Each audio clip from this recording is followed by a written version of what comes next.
Көптеген адамдардың ойынша полярлық аймақтар бұл жердің бір шетінде орналасқан қытымыр суықтан тұратын бос шөлдер ғана. Кейде ол жақтарға тек батыл зерттеушілер ғана барып қайтатын сияқты болып көрінеді. Ал шын мәнінде бұл дәрігерлердің өз-өздеріне ота жасауға мәжбүр болған, саяси мақсат үшін балаларды дүниеге әкелген, компастардың дұрыс жұмыс істемейтін, ал тіпті нацистердің құпия базалар салды деген аңыздар тараған орындар. Осының бәрі адамның психикасына зор әсер ететін, әрі бүкіл жер шарының климатына ықпал жасайтын қатаң жағдайда жүзеге асады. Бүгін біз осы тақырыптарға тоқталамыз. Бұл Арктика мен Антарктика, яғни солтүстік және оңтүстік полюстер туралы 10 қызықты дерек. Сіздердің барлығыңыз біздің планетамыздағы солтүстік және оңтүстік полюстер қайда орналасқаны туралы шамамен білетін боларсыз деп ойлаймын. Бірақ білесіз бе, адамзаттың бұл нүктелерге жетуі 2000 жылдан астам уақытты алды. Яғни адамдардың полюстер бар екенін түсінгеннен бастап, сол жерге барғанға дейінгі жылдар. Біздің дәуірімізге дейінгі 4-ші ғасырда-ақ Аристотель жердің шар тәрізді екенін түсініп, оның оңтүстік және солтүстік нүктелері бар екенін болжаған. Солтүстік аймақты гректер Арктика деп атаған. Бұл Арктос сөзінен шыққан. Оның мағынасы аю. Өйткені теңізшілер солтүстікті кіші аю шоқ жұлдызындағы поляр жұлдыздары арқылы тапқан. Ал оңтүстік аймақты Антарктика деп атады, яғни Арктикаға қарама-қарсы жақ. Дегенмен ол кезде гректердің ешбірі ол аймақтарға бармаған, сондықтан олардың қандай екенін түсінбеген. Айтпақшы, Антарктика мен Антарктида арасында айырмашылық бар. Антарктика бұл бүкіл оңтүстік полярлық аймақтың атауы, ал Антарктида бұл нақты бір материк. Антарктида сөзі орта ғасырларда пайда болған. Ол кезде болжамдағы континент карталарға түсіріле бастаған. Ал оңтүстік жерлерді шынайы іздеу 15-ші ғасырда басталды. Бай колонияларды бөлісуден кешігіп қалған голландтар жұмбақ оңтүстік материкті іздеуге шықты. Олар Австралияға жетіп, оны алғашында Антарктида деп ойлады. 18-ші ғасырда қызық жағдай орын алды. Белгілі капитан Джеймс Кук оңтүстік материкті іздеуге шығып, бірінші рет поляр шеңберін кесіп өтті. Бірақ әр жерде тек мұздарда ғана кездестірді. Сонда ол, менен әрі қарай оңтүстікке ешкім бара алмайды. Ол жақта материк болса да, ол ешқашан зерттелмейді деп мәлімдеді. Бірақ орыс теңізшілері олай ойлаған жоқ. 1820 жылы Беллинсгаузен мен Лазарев Восток және Мирный шлюптарымен Антарктиданы ашты. Бір қызығы, 2 күн айырмашылығымен Британ экспедициясы да континентке жақындаған еді. Ал материкке алғашқы қону тек 1821 жылдың ақпанында орын алды. Арктикамен, яғни солтүстік полюспен жағдай бұдан да қиын болды. Норвег Фритьоф Нансен 1890 жылы Фрам кемесімен мұздықтармен бірге ағып, полюсты кесуге тырысты. Бірақ мақсаттан 420 шақырым жетпей тоқтады. Тек 1909 жылы америкалық Роберт Перри солтүстік полюске жеттім деп жариялады. Тек ол бұл жерге шынымен жетті ме, жетпеді ме деген даудамай әлі күнге дейін жалғасуда. Ал оңтүстік полюсті алғаш бағындырған норвегиялық зерттеуші Руаль Амундсен. Ол 1911 жылдың желтоқсанында шанамен полюске жетіп, британдық Роберт Скоттты драмалық жарыста басып озды. Ал Скотт полюске бір ай кейін жетіп, қайтар жолда қаза тапты. Көпшілігіңіз Арктика мен Антарктикадағы полярлық станциялар туралы естіген шығарсыздар. Мұз арасындағы шағын үйлерде ғалымдар тұрып, климатты зерттейді, романтика сияқты естіледі, иә? Бірақ шын мәнінде полярлық станциялардағы өмір қарапайым ғылыми жұмысқа қарағанда психикалық экспериментке көбірек ұқсайды. Антарктикадағы Восток станциясында бірде -89 градус температура тіркелген. Бұл тіпті Марстағы қыстан да суық. Ал осындай жағдайда адамдар өмір сүреді. Кейбір поляршылар онда 2 жыл қатарынан қалады. Себебі жол жүру тым қиын әрі қымбат. Сондықтан оларды екінші қысқа қалдырған тиімдірек болады. Мұндай жағдайларда адамдардың психологиясында қиын жағдайлар туындайды. Тіпті полярлық ашу деген термин бар. Бұл сабырлы адамның кенеттен өзін ұстай алмай, әріптесіне шабуыл жасауы. Тарихта мұндай адамдарды уақытша оқшаулауға тура келген кездер болған. Қысқы экспедицияға бару ғарышкер болудан да қиын. Кандидаттарды айлап тексереді. Психологтар оларды тар бөлмеге салып, тамақсыз қалдырады. Солай олардың психикасын тексереді. Өйткені егер адам станцияда өз-өзін ұстай алмай қалса, одан қашып құтылу мүмкін емес. Ең жақын қала мыңдаған шақырым алыс болуы мүмкін. Техникалық жағдайда экстремалды, қарапайым әжетханалар жұмыс істемейді, бәрі қатып қалады. Сондықтан вакуумдық жүйелер қолданылады, немесе қалдықтарды жағып жібереді. Суды еріген қардан алады, ал бұл өте қымбат. 1 литр суға соншалықты көп жанармай кетеді. Оның орнына ең қымбат деген минералды сусындарды алуға болатын еді. Бірақ мұның бәрінде ең құндысы халықаралық ынтымақтастық. Орыстар, америкалықтар, еуропалықтар саясатқа қарамастан бірігіп жұмыс істейді, бір-біріне көмектеседі. Егер генератор бұзылса, немесе жанармай таусылса, бәрі бір-бірімен бөліседі. Антарктикада ұлтқа бөлінбейді. Онда тек жер бетіндегі ең қатал жердегі аман қалуға тырысатын адамдар ғана бар. Ал енді мынадай жағдайды елестетіңіз. Сіз полюске жеттіңіз, компасты шығардыңыз, ал ол істемей қалды. Тілі қалай болса солай айналып, немесе төменге нұсқайды. Полярлық навигация әлеміне қош келдіңіз. Көпшілігі компас географиялық солтүстік полюсты, зерттеушілер ту ұстап суретке түсетін нүктені көрсетеді деп ойлайды. Бірақ іс жүзінде компас жердің магнит өрісіне қарай бағытталады. Мұнда басты айырмашылық бар. Географиялық және магниттік полюстер бір-біріне сәйкес келмейді. Қазіргі солтүстік магниттік полюс Арктиканың орталық бөлігінде, Ресейдің солтүстігінде орналасқан, бірақ ол әрдайым қозғалып отырады. 20 ғасырдың ортасында ол жылына 10-15 километрге жылжитын. 1990 жылдары бұл жылдамдық 50-60 километрға жетті. Ал соңғы жылдары 10 километрге жыл сайын қоныс аударып тұр. Осы себепті магнит өрісінің карталарын үнемі жаңартып отырады. Ең қызығы, сіз тура магниттік полюске жеткенде басталады. Ол жерде компас мүлде жұмыс істемейді. Тіл вертикалды төменге қарай тартылады. Себебі магнит өрісінің сызықтары жерге дерлік тік кіреді. Сонда компас сізге солтүстік сіздің аяғыңыздың дәл астында дегісі келеді. Сондықтан қарапайым туристік компас полярлық аймақтарда пайдасыз. Полярлық зерттеушілер болса GPS, GLONASS, астрономиялық зерттеулер, тіпті күн компастарын пайдаланады. Ал қарапайым компас тек сувенир ретінде қалады. Айтпақшы қызықты дерек, ежелгі қытайлықтар, яғни компасты ойлап тапқандар, оны оңтүстікке бағыттағыш деп атаған. Олар оның жұлдыздардың көмегімен жұмыс істейді деп ойлаған. Бүгінде біз оның себебі жердің магниттік өрісі екенін білеміз. Бірақ тіпті бұл ғылымда саяхатшылар полюске жақындағанда көмектеспейді. Ол жақта мүлде басқаша ережелер жүреді. Полярлық аймақтарды зерттеу біздің планетамыздағы ең қатал жағдайларда арнайы ғылыми базаларды құруды талап етеді. Көпшілігі екі полюсте орналасқан тұрақты зерттеу орталықтары туралы естіген. Бірақ бұқараға әлде қайда аз белгілі басқа бір ерекше түрі бар. Мұзды мұхит алаңдарында, яғни қозғалып тұрған мұздың үстінде салынған арнайы ғылыми станциялар. Бұл ғалымдарға полярлық теңіздерді зерттеуге мүмкіндік беретін бірегей шешім. Дрейфтік станциялар ірі әрі берік мұз кесектерінің үстінде салынады. Қалыңдығы бірнеше метр болатын бұл мұздықтар ғылыми жабдықтарды, тұрғын модульдерді, зертханаларды орналастыруға арналған табиғи алаң қызметін атқарады. Осы салада алғашқы қадамды Кеңес одағы бастап, 1937 жылы солтүстік полюс деп аталатын әйгілі дрейфтік станциялар бағдарламасын іске қосты. Дрейфтік станциялардың басты артықшылығы олардың қозғалмалылығы. Олар ғалымдарға табиғи мұз ағынымен бірге қозғала отырып, Арктика бассейнінің әртүрлі аймақтарын зерттеуге мүмкіндік береді. Зерттеушілер мұз жамылғысының өзгерістерін, мұхит ағындарын, атмосфералық процестерді және теңіз экожүйесін ұзақ уақыт бойы зерттей алады. Қазіргі заманғы дрейфтік станциялар автономды энергия үнемдеу жүйелерімен және спутниктік байланыспен жабдықталған. Олар полярлық түннің қараңғылығында да, суық аязда да жұмысты тоқтатпай, құнды ғылыми деректерді үздіксіз жеткізе алады.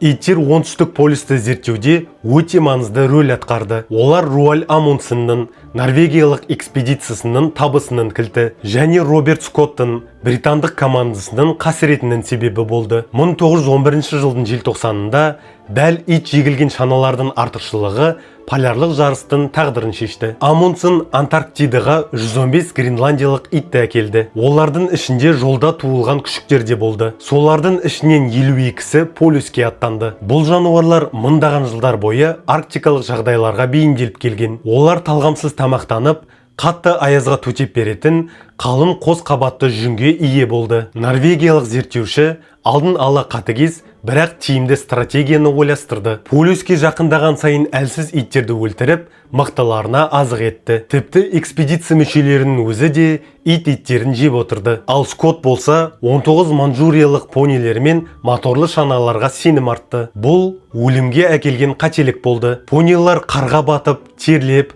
тонып, үлкен көлемде жем шөпті талап етті. Британ экспедициясы бар болғаны 33 ит қана алды және оларды қосымша көлік құралы ретінде қарастырды. Нәтиже алдын ала белгілі еді. Амундсен 1911 жылдың 14 желтоқсанында полиске жетіп, аман есен оралды. Ол өз иттерінің басым бөлігін құрбан етті, яғни жеп қойды. 52 иттің бар болғаны 11-і ғана қайтып келді. Ал Скотт болса 1912 жылдың 17 қаңтарында, яғни 34 күн кешігіп жетіп, бірақ қайта жолда 4 серігімен бірге қаза тапты. Елестетіп көрініші, сіз түн ортасында іштің қатты ауырғанынан оянып кеттіңіз. Сіз аппендиксіңіз қабынғанын түсінесіз. Ал егер ота жасалмаса, 1-2 күнде қайтыс боласыз. Бірақ ең жақын аурухана сізден 1000 километр қашықтықта. Ал ота жасай алатын жалғыз адам өзіңіз. Бұл қорқынышты фильмнің сюжетіне ұқсайды. Бірақ дәл осы жағдайға 1961 жылы кеңестік дәрігер Леонид Рогозов тап болды. Мәселе мынадай еді. 27 жастағы Рогозов Антарктикадағы Новолазерская станциясының жалғыз дәрігері болатын. 13 адамның ішінен жалғыз өзі ғана бұл операцияны жасай алатын еді. Антибиотиктермен жасалған консервативті ем көмектеспеді. Жағдай сағат санап нашарлай берді. Рогозов аппендикс жарылып кетсе, оның жағдайы мүлде мүшкіл болатынын түсінді. Өз күнделігінде ол былай жазды: "Қорқынышпен аппендиксте қара дақ көрдім. Бұл тағы бір күн кешіксем, мені құтқаруға болмайды" дегенді білдірді. Ең таңғаларлығы, ол отаны өз-өзіне жалаң қолымен жасауға мәжбүр болды. Ассистент ретінде метеоролог пен механик көмектесті. Олардың бұған дейінгі көрген ең үлкені ине салу ғана болатын. Біреуі құралдарды ұстап тұрды, екіншісі айнаны ұстап тұрды. Дәрігерге аз да болса өз-өзін көруге мүмкіндік берді. Рогозов қолғапсыз жұмыс істеді. Операцияның басым бөлігі нағыз соққыр тәсілмен, яғни қолмен сипалап жасалды. Бірақ шынайы қорқыныш отаның басталғанына жарты сағат өткенде келді. Басы айналып, қолдары істемей, жүрегі сыр бере бастады. Әр 5 минут сайын ол 20 секундқа тоқтап, сәл демалып отырды. Бір сәтте ол бәрі жаман аяқталатынын ойлады. Елестетіңізші, ішіңіз тілініп ашылған, қолыңызда өз ағзаларыңызды ұстап тұрсыз. Есіңізден танып қалуыңыз мүмкін екенін сезесіз. Сонында бұл ота әдеттегі 30 минуттың орнына 1 сағат 45 минутқа созылды. Барлығы біткен соң Рогозов өз ассистенттеріне құралдың бәрін жинауды бұйырып, ұйықтататын дәрі ішіп, бірден ұйықтап кетті. 5 күннен кейін дене қызуы қалпына келді. Тағы 2 күннен соң ол өз-өзіне тігістерін алды. Кеңес одағына оралғаннан кейін Рогозовты Юрий Гагаринмен салыстырды. Себебі оның отасы адамның ғарышқа ұшқанынан 3 аптадан кейін орын алды. Алайда дәрігердің өзі экспедицияға қайта оралмады. Қалған өмірін Ленинградта хирург болып өткізді. Оның айтуынша, егер оның қолдары мен саусақтары әлсіз болса, ешқашан өз-өзіне ота жасай алмаушы еді. Мына жігітке қараңыздаршы. Оның аты Эмилио Маркос Пальма. Сырттай ол қарапайым орта жастағы аргентиналыққа ұқсайды. Бірақ шын мәнінде бұл адам ерекше. Ол тарихта алғаш рет Антарктида материгінде өмірге келген адам. Мәселе, оның анасының босану кезінде әлемдегі ең қатал аймақтың бірінде болғанында емес. Міне, жағдай былай еді. 1978 жылы Аргентина өзінің Антарктикадағы станциясына жүкті әйелді, яғни база қызметкерінің жұбайын жіберді. Оны сол жерде босансын деп, 7 айлық жүкті кезінде Антарктидаға әдейі апарды. Бірақ олар неге мұндай қиындыққа барды? Себебі қарапайым. Аргентина өзінің континентке деген таласын символдық түрде күшейткісі келді. Ақыры бұл жоспарды Аргентинаның көршілері де қолданды. Чилиде қалыспай, өз отбасыларын Антарктикалық станцияларына жібере бастады. Соның нәтижесінде бірнеше жыл ішінде құрлықта 11 бала дүниеге келді. 8-і аргентиналық, 3-і чилилік. Елестетіңізші, босану шалғайдағы полярлық базаның ішінде өтеді. Ал ең жақын аурухана 1000 километр қашықтықта. Кез келген эвакуация ауа райына және жыл мезгіліне тәуелді. Әрине, Босану жылыту жүйесі бар ғимаратта дәрігерлердің қатысуымен өтеді. Бірақ ең қызығы, мұның бәрі заңдық тұрғыда ешқандай мәнге ие болмады. 1959 жылы Антарктикалық келісім жасалды. Ол барлық аумақтық талаптарды тоқтатты. Яғни, сен ол жерде қанша бала тапсан да, ол жерде саған ешкім бермейді. Демек, бұл әйелдердің және олардың отбасыларының саяси қадам үшін үлкен қауіпке барып, бірақ бұл қадам еш нәрсеге әсер ете алмаған жағдай. Ал кейін бұл балалардың тағдыры қалай болды? Эмилио Пальма қазір Аргентинада қарапайым адам сияқты өмір сүріп жатыр. Және Антарктидада туылған алғашқы адам ретінде Гиннестер рекордтар кітабына енгізілген. Қалай болғанда да, мұндай жағдайда қауіп өте жоғары болды. Егер босану кезінде асқыну болса, қашықтық пен полярлық ауа райының кесірінен көмектің жетіп үлгермеуі әбден мүмкін еді. Ал енді тарихтағы ең ұзақ өмір сүрген астыртын теориялардың біріне тоқталайық. Аңыз бойынша нацистер Антарктидада құпия база салып, соғыс біткен соң Гитлер сонда қашып кеткен. Ал қазірдің өзінде ол жерде 4-ші рейх өркендеп жатыр. Білесіз бе, бұл әңгімеде шындықтың бір ұшыны бар. Бірақ ол микроскопиялық қана. Ендеше фактілерден бастайық. 1938 жылдың желтоқсанында Гамбургтен Антарктидаға немістің Швабенланд кемесі шығып, оны полярлық зерттеуші капитан Альфред Ричер басқарды. Экспедиция өте қымбатқа түсті. Немістер Королева Мод жеріне жетіп, 2 гидроұшақпен аумақты әуеден зерттеді. Сонымен қатар зерттелген бүкіл аймақты жаңа Швабия деп атады. Бұл аумақ шамамен 600 мың шаршы километр болатын. Бірақ ешқандай халықаралық аннексия болған жоқ. Мұның барлығы заңды күшке ие емес еді. Олар бар болғаны 3 апта аялдады. Бұл уақыт ішінде тіпті бір лашық салу мүмкін емес. Ал берік бекініс тұрғызу тіпті мүмкін емес еді. Экспедиция негізінен экономикалық, картографиялық және ғылыми мақсаттарды негіздеді. Бірақ айқын насихаттық сипатта болды. Нацисттерге Берлиндегі Олимпиада сияқты жарқыраған жетістіктер қажет еді. Ал жаңа Берлин құпия базасы туралы аңыздар қайдан шықты? Мұның бәрі 1960-70 жылдары басталды. Бұл кезде эзотериктер кітаптары тарай бастады. Бір неміс жазушысы Латын Америкасындағы бір барда бұрынғы эзоцефті кездестіргенін айтты. Сол адам оған құпия база туралы баяндаған. Міне, осы бір куәліктің негізінде бүкіл теория құралған. Конспирологтар Антарктидаға сүңгуір қайықтармен 3-ші рейхтің құпия құндылықтары жеткізілді. Нацистер жат жерліктермен байланыс орнатты және ұшатын тәрелкелер жасап шығарды деді. Тағы бір жорамал, аспандағы диск тәрізді НЛО-лардың барлығы сол жерасты базасынан шыққан нацистік аппараттар. Бірақ бір мәселе бар. Материалдық дәлелдер 0. Қазіргі тарихшылар Антарктидада қандай да бір база болғанын мүмкін емес жағдай деп баяндайды. Сол экспедицияның есептері, күнделіктері және әуеден түсірілген суреттері сақталған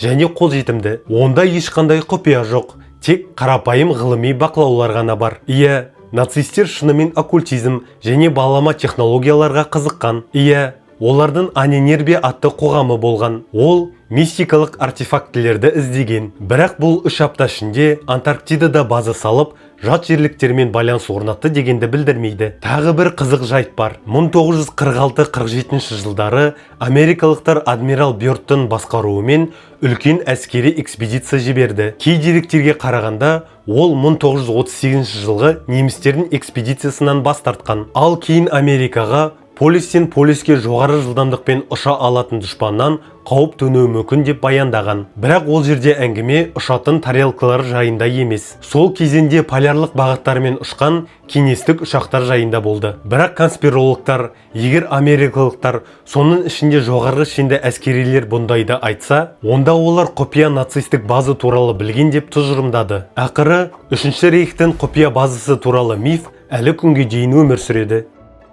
Менің ойымша, көпшілігіңіз Антарктиданы ғасырлар бойы өзгермейтін алып мұзды шөл етіп елестетесіздер. Бірақ көріп тұрғаныңыздай, жердегі ең алыс әрі ең суық құрлықтың өзі адамның ықпалынан құтыла алмайды. Иә, Антарктида климаттың өзгеруіне басқа құрлықтарға қарағанда азырақ бейім. Бірақ сонда да жағдай қатты өзгереді. Әр аймақта температура 1 градустан 3 градусқа дейін көтеріледі. Ал мұзды құрлық үшін бұл өте қауіпті. Ең нашар сценарийде 2070 жылға қарай құрлықтың бетіндегі температура 3 градусқа дейін, ал 2100 жылға қарай 4 градусқа дейін көтерілуі мүмкін. Бұл құбылыс жауын-шашынның 30%-ға артуымен және теңіз мұздарының 30%-ға қысқаруымен қатар жүреді. Ең үлкен мәселе Батыс Антарктиканың мұз жамылғысы. Ғалымдардың айтуынша ол толықтай еруі мүмкін. Әрине, бұл 2000 жылдан 13000 жылға дейінгі уақытты алады. Бірақ парникті газдардың қарқынды бөлінуі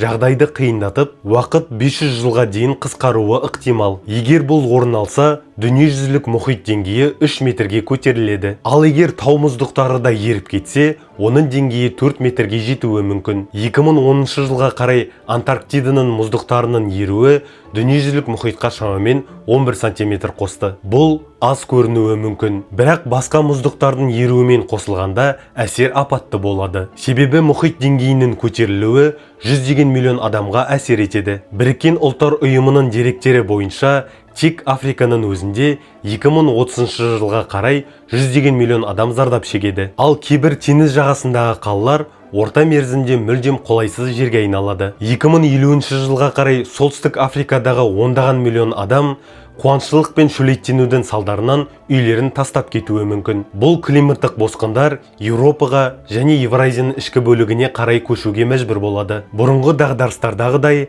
адамдар Грекияға, Италияға және Еуропаның басқа елдеріне қашады. Қазірдің өзінде босқындар толқынымен әрең күресіп отырған Түркия жаңа ауқымды ағымға шыдас бермеуі мүмкін. Тағы бір мәселе мәңгі тонның еруі. Ол тамақ тізбегіне түсетін улы заттарды босатады. Ал мұхит ағыстарындағы өзгерістер бүкіл жердің климатына әсер етуі мүмкін. Қысқасы, жердегі ең алыс құрлық та адам әсерінен құтыла алмайды. Антарктикадағы болып жатырған жағдай адамзаттың ең ірі көш дағдарысына әкелуі мүмкін. Қазіргі дүниеге келіп жатырған балалар қартайған шағында өте қиын жағдайға тап болуы мүмкін. Өйткені әлем түбегейлі өзгеріп жатыр.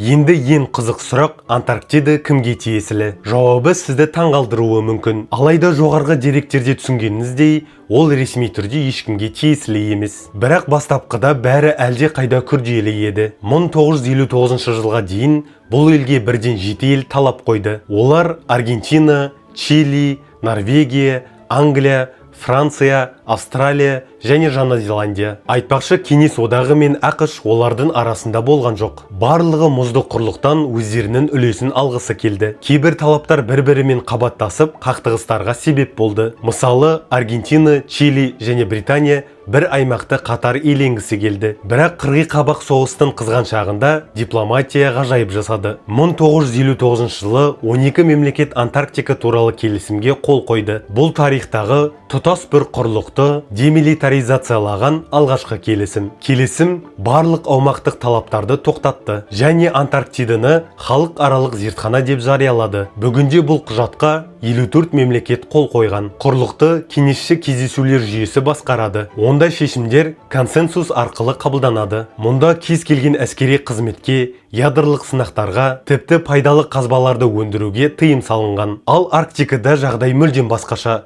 Онда ортақ келісім жоқ. 8 арктикалық мемлекет – Ресей, ақш, Канада, Исландия, Норвегия, Дания, Швеция және Финляндия белсенді түрде аумақтар мен ресурстарды бөлісуде. Ресей Арктика түбінің үлкен бөліктеріне, тіпті солтүстік полюске дейін талап қойып, ол жерге титаннан жасалған туда орнатты. Канада мен ақш солтүстік батыс өткелі үшін таласуда. Ал Норвегия Ресеймен Баренц теңізіндегі шекараға байланысты қақтығысады. Себеп қарапайым. Антарктидаға қарағанда Арктика тез еруде және мұнай мен газ өндіруге қолжетімді бола бастады. Ал ол жерде мұнай мен газ өте көп. Сондықтан егер оңтүстік полюс бейбіт ынтымақтастықтың белгісі болса, солтүстік полюс жаңа геосаяси текетірестің отанына айналуда. Бірақ 30 жылдан кейін оңтүстік полюске қарасты келісімді қайта қарауға болғанда не болмақ? Ғаламдық жылынумен Антарктида қолжетімді болып, оның ресурстары тартымды бола түсуі ықтимал. Қытай мен Үндістан қазірдің өзінде